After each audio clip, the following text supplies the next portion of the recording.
yung family ko with my dad. I appreciate you very much, mga kapatid ko dyan. At miss ko na rin kayo. And I will see you guys very soon. Hindi ko na maisa-isa yung mga kaibigan ko. You know who you are. Diba? Mga kasama ko umaga hanggang umaga.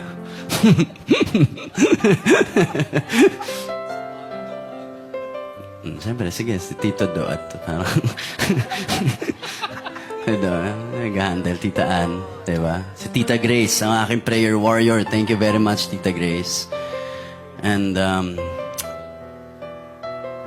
pa ba? Ano? Parang may nakalimutan pa ako. Hindi ko nakalimutan. Ang lola ko.